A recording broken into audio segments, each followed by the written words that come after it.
It began with a call to all entrepreneurs at any stage. And from around the world, more than 100,000 became part of the 2021 Entrepreneurship World Cup community. From here, we nurtured their ambitions, empowered them with the knowledge and tools to grow and refine their businesses fit for modern markets. Open new doors to investment opportunities through $75 million in world-class support and services. Set them on course to the national finals, where a kaleidoscope of color and culture collided to compete for a top 100 spot. Now 25 remain.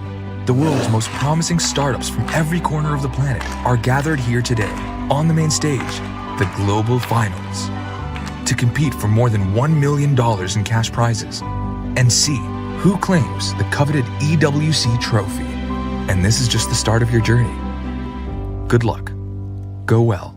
Show us what you can do. Oh, thank you so much. Thank you so much. So now, from the United States, Zogo, right? Ray Abel.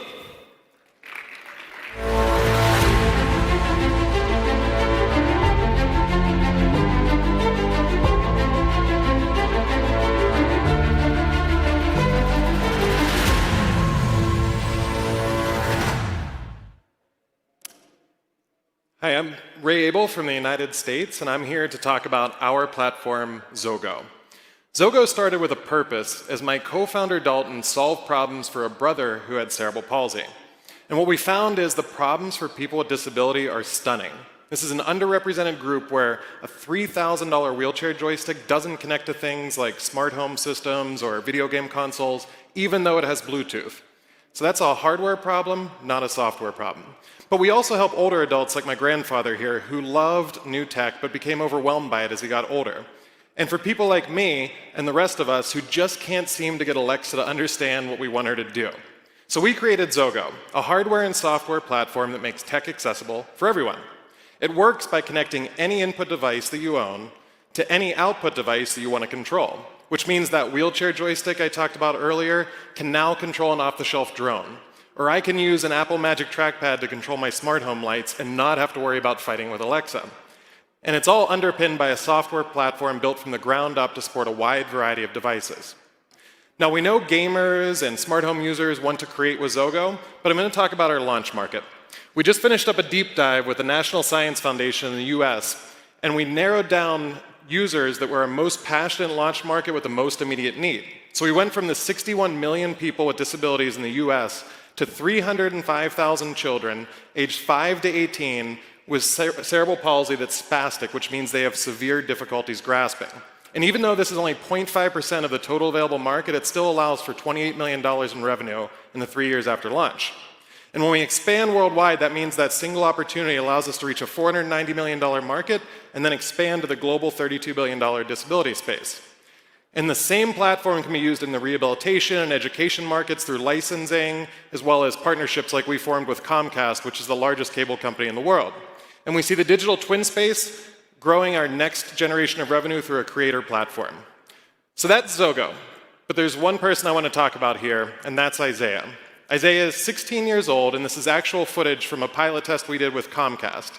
He was able to connect his wheelchair joystick to their X1 platform for the first time ever. And he was able to navigate the menus and play music from his favorite rap artists. And when that beat drops, you can see the smile on his face. And that's why we need to succeed, and that's why we will succeed. So we've accomplished a lot so far, but I want to talk about what's next. In the next round of funding, we'll hire the key roles we need to bring Zogo to market and launch our creator platform. And we're doing this in conjunction with a $1 million grant from the National Science Foundation, and we'd love your help to finish out this round. So we're able to build on our strong core team, launch Zogo to market, and help the 1 billion people worldwide with a disability. Thank you.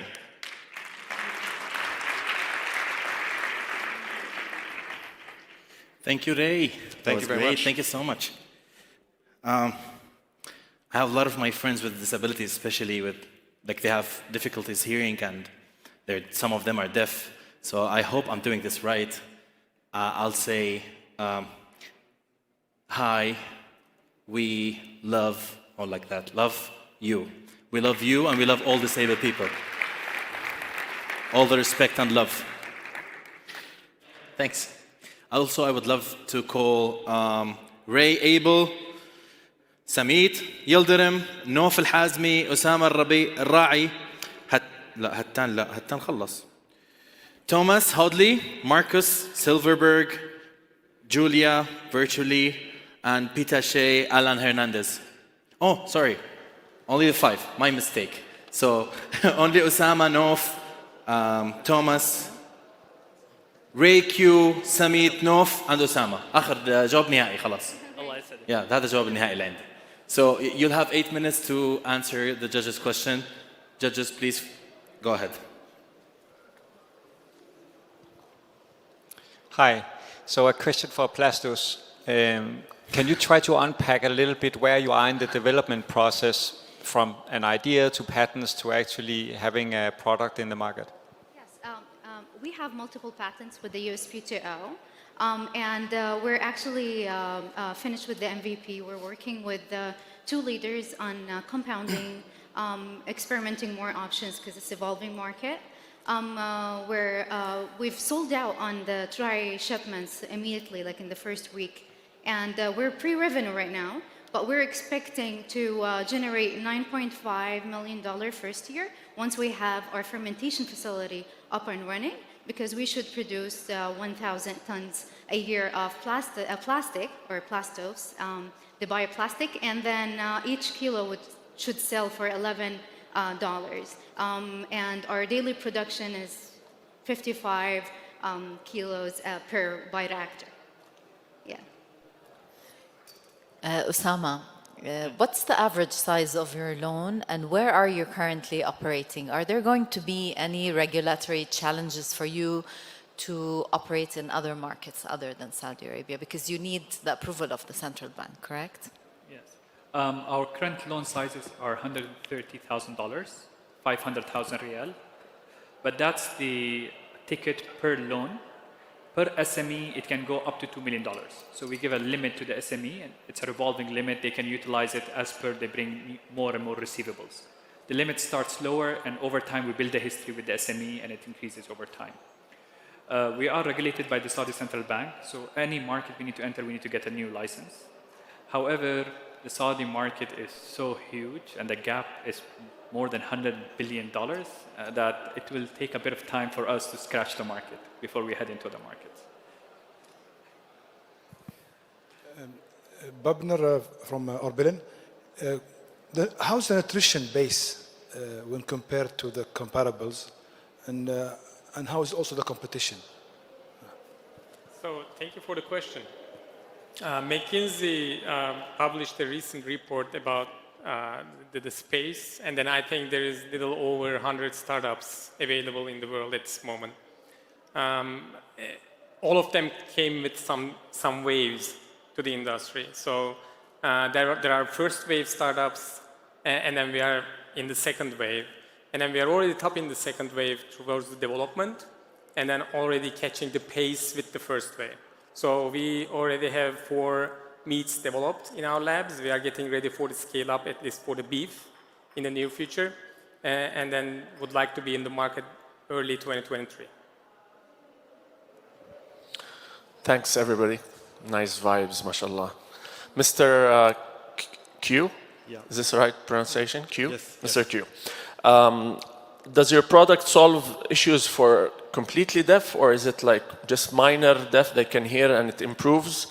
And then the second question is, I noticed you have 2 pricing, one higher for the US, or was it competitors? That was your product. So you have 2 products? Yeah. One high priced and one lower priced. Yes. So assuming they both provide the same thing, why aren't you providing the lower cost for everybody to go even higher mass?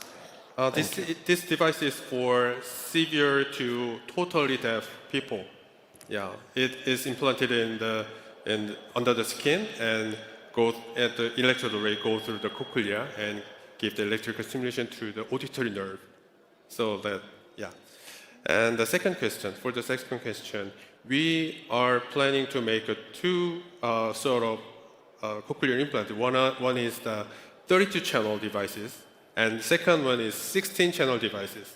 And current level devices are, the current competitors are using cochlear implant, which has 12 channels and 22 channels.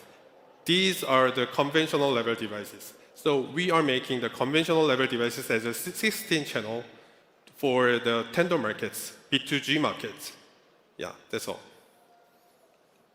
Thank you. And a question for Zogo. Sure. So maybe you could talk a little bit more about how you're planning to go to market and what the key challenges are in order to have a product that really think can sell very well in the future. Yeah, so our launch strategy, we've been doing a lot of pilot testing with rehabilitation centers throughout the US, and we also did a paid pilot test with Comcast. We were actually their first ever startup in residence, mainly because we told them we wouldn't do it for free, and they managed to make a program, so we happened to be their startup in residence.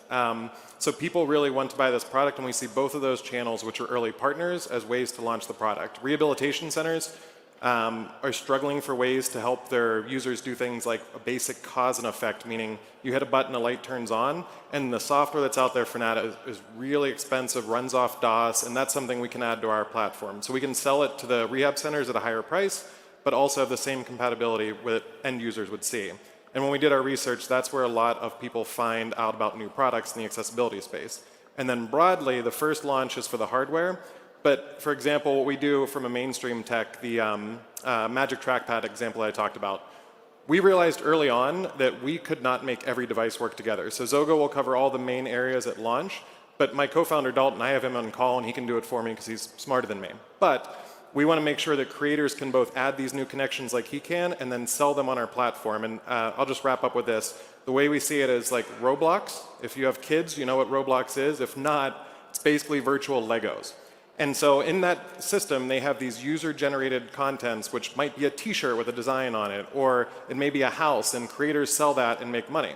And last year, Roblox made $920 million in revenue and gave $250 million to that to creators, and they just went public at a $40 billion valuation. And so we see this as, if they're doing that with virtual lives, we have another level when we're able to actually help people's real lives and have that creator economy that's made. Thank you. No, if factories want to switch to using your bioplastics instead of resins, do they have to do an adjustment on the equipment quickly? Yeah, no? okay. Yes or no? No, they don't. Okay. And Summit, how safe is your product? I mean, this is scary for me to be grown. I mean, are there any issues with the safety? It's a myth. And then we work closely with the regulatory agencies to make sure that it is as safe as possible for human consumption. So at this moment, we don't have anything within our product create any safety concern. Ray, in terms of adoption, because it's high tech or maybe different products or different technologies, how fast is it? The hardware itself? Yeah, the hardware and the software. That's the thing that separates us from competitors is typically even Alexa, it's been great for accessibility for people who can speak fully, but it's never going to be good enough for things that have low latency like video game consoles and other devices like drones. We have no latency when it's built natively through the platform, and that's either through developers who create connections or we have partnerships with some of the large corporations that gives us direct access to be able to access things directly. Osama, أهلا وسهلا. And I'm a subscriber, by the way, in Lindo. I didn't invest yet, but then I get your emails every week. Is there an international example of this model that you have that's successful? And how do you operate versus Manafi'? Manafi' provides almost the same. Okay, I'll talk to you after. Okay. Thank you, Abu Yusuf. Thank you, everyone from here. Yes. Thank you so much. Great job, guys. Well done. Now we're going to present and announce the winners for the social category.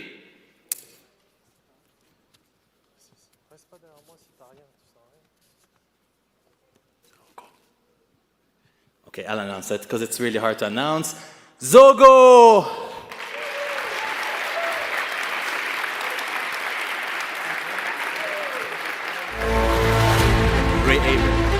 Ray Abel. the CEO and founder of Zogo from the United States of America.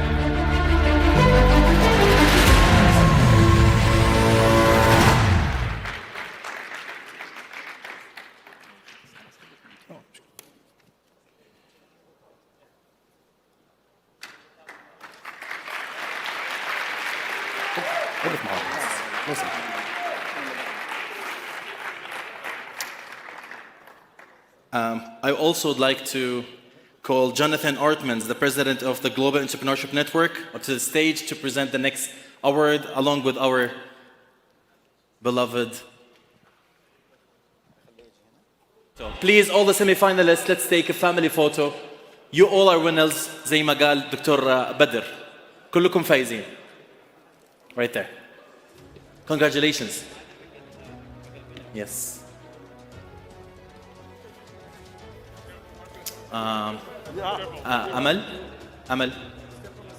أمل ومازن وين مازن؟ دكتور مازن الزايدي ولطيفة.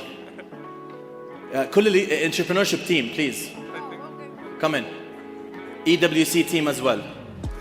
EWC team, entrepreneurship, Misk Entrepreneurship team, please join us on stage. دكتور مازن وين؟ دكتور مازن وين؟ دكتور مازن تفضل. Yeah, sorry, تفضل. Again, EWC semi-finalists, Misk Entrepreneurship team.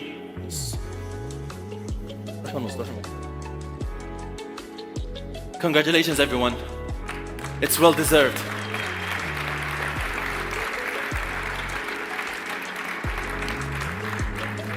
What an amazing journey.